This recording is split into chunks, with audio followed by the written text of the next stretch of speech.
Programa 46. Reacciones redox. En este programa identificaremos la utilidad del número de oxidación para predecir las propiedades de algunos elementos. Hola, bienvenidos a este programa en el que conoceremos y aprenderemos más sobre las reacciones de oxidación y reducción. Hace unos días estuve en Torreón, visité una siderúrgica y conocí algunos procesos para obtener metales.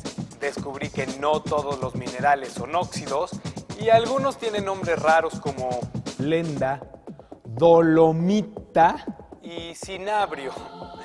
Acompáñenme a conocer algunos de ellos y a identificar reacciones de óxido-reducción.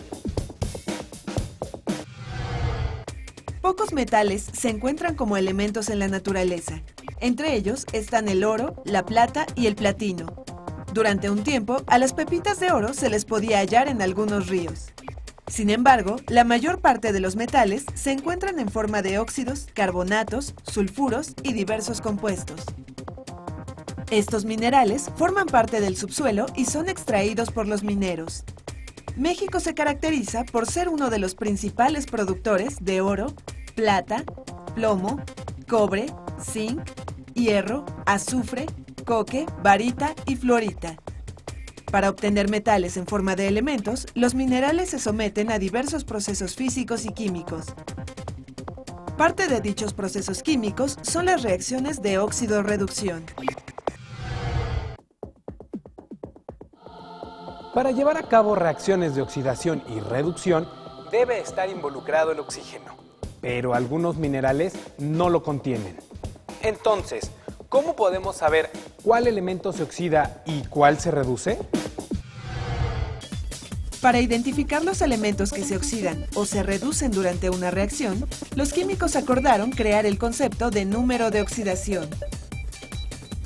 Esta herramienta matemática se refiere a la carga asignada a cada átomo que en un compuesto puede ganar o perder electrones. El número de oxidación es siempre un número entero acompañado de un signo positivo o negativo. A todos los elementos que se encuentran aislados, es decir, los que no están formando compuestos, se les asigna un número de oxidación de 0. Para este experimento necesitamos 25 mililitros de disolución de sulfato de cobre, granalla de zinc, un vaso de precipitados. Colocamos la disolución de sulfato de cobre en el vaso de precipitados. Agregamos el zinc y esperamos a que ocurra la reacción. El cambio en la coloración de la disolución y la aparición del polvo rojizo son evidencias de que han ocurrido cambios químicos. El polvo rojizo es cobre metálico que originalmente estaba como ion en la disolución de sulfato de cobre. La reacción puede representarse con una ecuación química. En esta reacción, el cobre y el zinc participan como elementos. Por esa razón se les asigna un número de oxidación de 0. Nunca me imaginé que hubiera números de oxidación. Entiendo que a los átomos de los elementos se les ponga 0, pues no tienen carga. Pero, ¿qué significan los números de oxidación de los átomos cuando forman compuestos? Los conceptos de oxidación y reducción han evolucionado con el correr de los años. En la actualidad se considera que ocurre una oxidación cuando el átomo de un elemento pierde electrones durante una reacción química. Por ejemplo, en esta reacción, el zinc pierde 2 electrones, por lo que su número de oxidación cambia de 0 a más 2. Esto significa que cada átomo de este elemento pierde 2 electrones y por lo tanto se oxida. Por su parte, el átomo de cobre cambió su número de oxidación de más 2 a 0, debido a que ganó 2 electrones. En esta reacción, algunos elementos no cambian su número de oxidación. Tal es el caso del azufre y del oxígeno. El átomo de un elemento se oxida cuando pierde electrones. Esto origina que aumente su número de oxidación.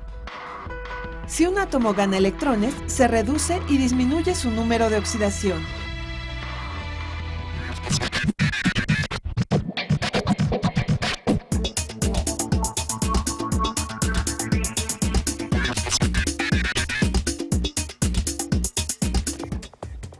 Sorpréndete, de las placas radiográficas puede obtenerse plata.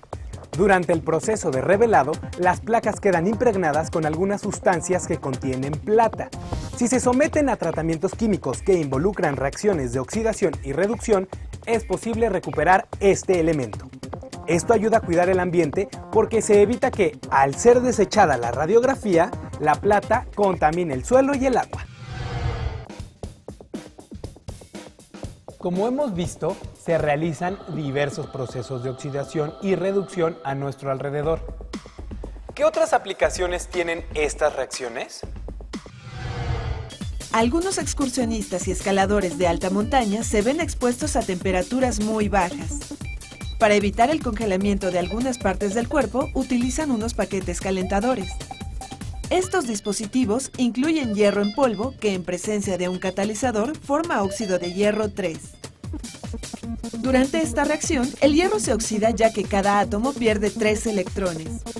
Su número de oxidación cambia de 0 a 3 más. Los átomos de oxígeno se reducen pues cada uno gana 2 electrones. También se libera energía que en este caso se usa para calentar algunas partes del cuerpo. Esta reacción es la misma que la de corrosión del hierro, pero en este caso ocurre rápidamente y libera energía en forma de calor.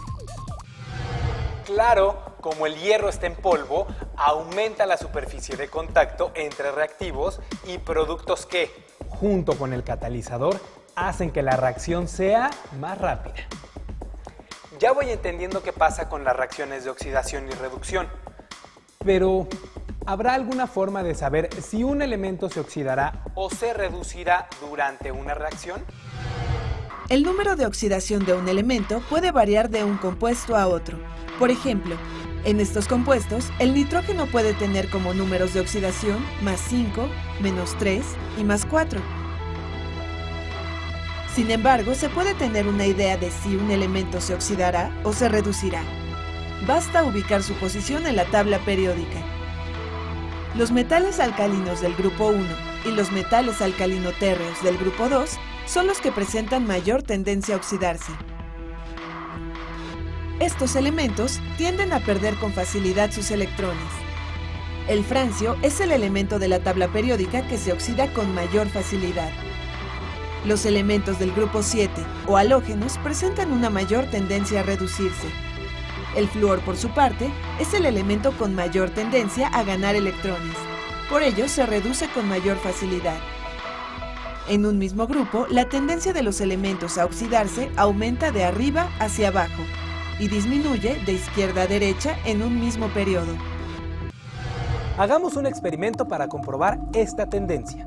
Para este experimento necesitamos un trozo de cobre,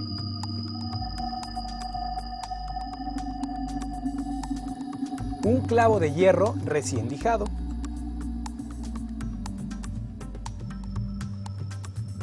dos tubos de ensayo,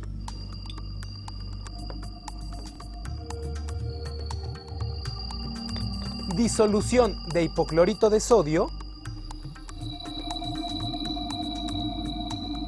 y una probeta.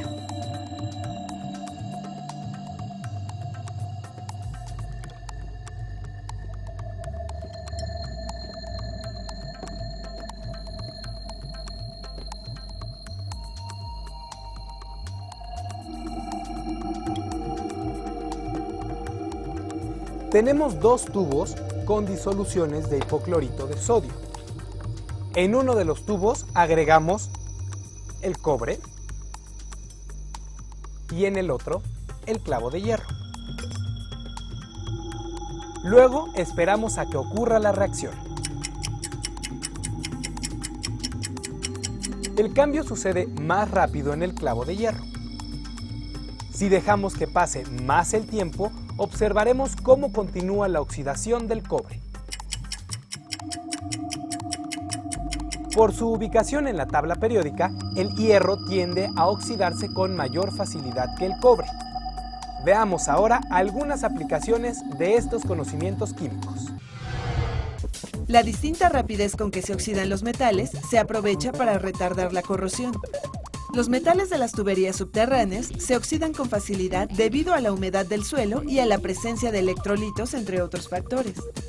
Como consecuencia, el metal pierde electrones, se oxida y se corroe. Para retardar la corrosión del hierro, se entierran trozos de un metal fácilmente oxidable como el magnesio. Con un alambre conductor se conectan los tubos y los trozos de magnesio.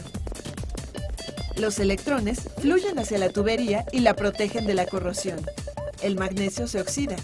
Este proceso se conoce como protección catódica. Esta es otra utilidad de la tabla periódica: conocer la facilidad con la que los elementos se oxidan. Acompáñenme a ver otros usos cotidianos de las reacciones de oxidación y reducción. Muchos objetos de metal están recubiertos por otro. Para hacer esto, se necesita una pieza de metal con que se va a recubrir el objeto. Por ejemplo, cobre. El objeto y el trozo de cobre se introducen en una disolución de sulfato de cobre. El objeto y la pieza metálica se conectan a una fuente de corriente directa. Al cerrar el circuito, el objeto se recubre con metal. El proceso para cubrir objetos con metales se denomina galvanoplastia e involucra reacciones de óxido-reducción. Por ejemplo, si se desea recubrir un objeto con plata, se utilizan un trozo de plata y una disolución de cianuro de plata. Al cerrar el circuito, los electrones fluyen del polo negativo hacia el objeto, mientras que los iones de plata de la disolución se desplazan hacia el objeto. Al llegar a él, los iones ganan electrones y la plata se deposita sobre el objeto. La plata se reduce porque gana electrones. En el polo positivo se forman iones de plata que migran hacia la disolución. De esta forma se cuenta con más iones de plata para recubrir el objeto. La plata se oxida ya que pierde electrones. Cuando algunos objetos de hierro se cubren con cromo, el proceso se conoce como cromado. En cambio, si se utiliza zinc, lo que se obtiene es el hierro galvanizado. Resultó interesante conocer tantas aplicaciones de las reacciones de óxido-reducción.